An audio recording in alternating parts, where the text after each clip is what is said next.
60 வயது முதியவருடன் விடுதியில் தங்கியிருந்த இளம்பெண் மர்மமான முறையில் உயிரிழந்துள்ளது பரபரப்பை ஏற்படுத்தியுள்ளது.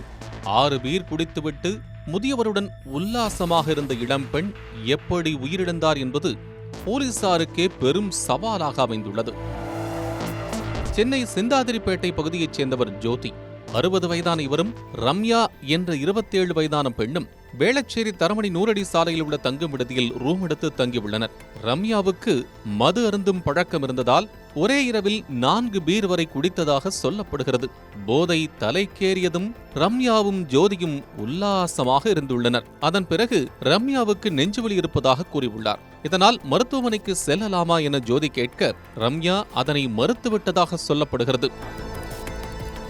ஆனால் காரையில் விடிந்ததுமே மேலும் 2 பாட்டில் பீரை குடித்துள்ளார் ரம்யா. இதனால் மீண்டும் நெஞ்சு வலிப்பதாக கூறிய அவர் சிறிது நேரத்திலேயே மயங்கியுள்ளார். இதனையடுத்து தனியார் மருத்துவமனைக்கு கொண்டு செல்லப்பட்ட ரம்யாவை பரிசோதித்த மருத்துவர்கள் அவர் இறந்துவிட்டதாக கூறியுள்ளனர். இதனை அறிந்து வேளச்சேரி போலீசார் ரம்யாவின் சடலத்தை கைப்பற்றி பிரேத பரிசோதனைக்காக ராயப்பேட்டை அரசு மருத்துவமனைக்கு அனுப்பி வைத்தனர். மேலும் முதியவர் ஜோதியையும் காவல் நிலையம் அழைத்துச் சென்று விசாரித்து வருகின்றனர். ரம்யாவின் தாயார் சசிகலாவுடன் ஜோதிக்கு தொடர்பு இருந்துள்ளது.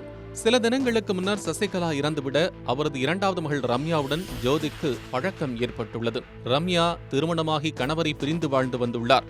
இந்நிலையில் முதியவர் ஜோதியுடன் அறையெடுத்து தங்கியிருந்த போது ரம்யா உயிரிழந்துள்ளார். இது கொலையா அல்லது வேறு ஏதேனும் காரணமா என்பது போலீசாருக்கே சவாலாக அமைந்துள்ளது.